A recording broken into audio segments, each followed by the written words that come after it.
Morning everyone. So far we've looked at 7 fruits of the Spirit, and today we are going to look at gentleness. So let's first add it to our tree.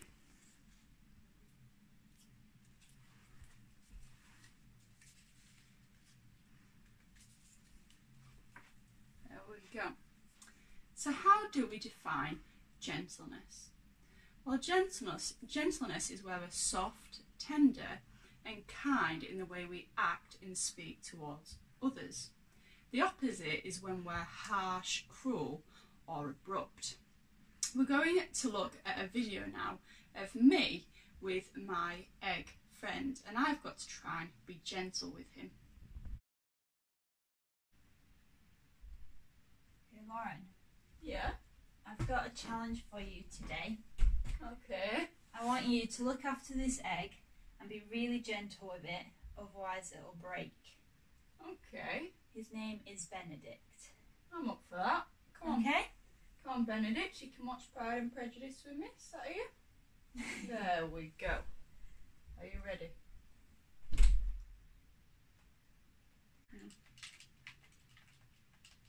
Come on, Benedict. You have to up your game. I'm beating you at loads here. I mean, you've died several times.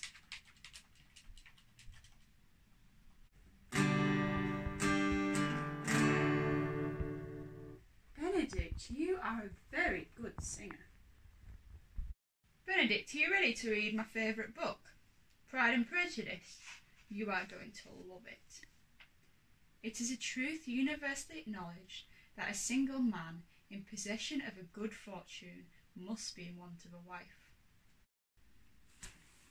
Right, I'm off to the park with some friends. Are you not going to take Benedict? Well, I guess I could. Oh, Benedict, put in my pocket. Bye.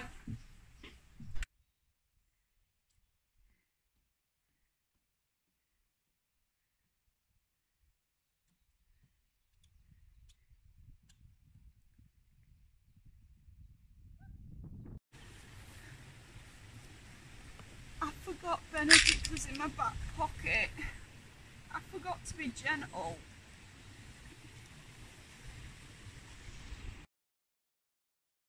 My friend Benedict was fragile, and in order to look after him, I had to be gentle. Unfortunately, I forgot about him and he broke, and I wasn't a very gentle friend. And sometimes we can forget to be gentle towards other people, and we end up hurting their feelings. So in order to understand gentleness better, we need to look to Jesus. In Matthew 11:29 it says, "Take my yoke upon you and learn from me, for I am gentle and humble in heart, and you will find rest for your souls." So Jesus here describes himself as both being gentle and humble, and the two are united closely together. So firstly, Jesus said he was gentle. But how? Well, when people came to Jesus with their struggles, failures and sin, he did not turn them away, but instead drew them closer to himself. Rather than dealing harshly with them, he strengthened them and gave them rest. Jesus shows forgiveness to those who turn to him rather than showing anger and hatred. We should strengthen and encourage those who need help, who come to us with their troubles, rather than pushing them away. People should know that they can come to us for help by the way we act and speak. Secondly, Jesus said he was humble. This means that he puts others before himself, and we should do the same. People can often become self-absorbed and only think about themselves. But if we are like this, then we will not be gentle. If we are not humble, then we will not care about others, and we will not care about how we treat them.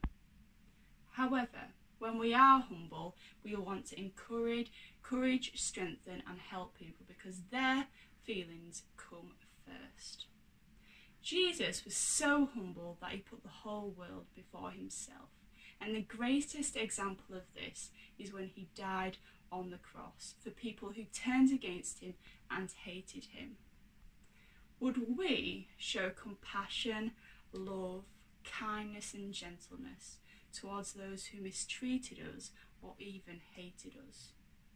True gentleness means that we would.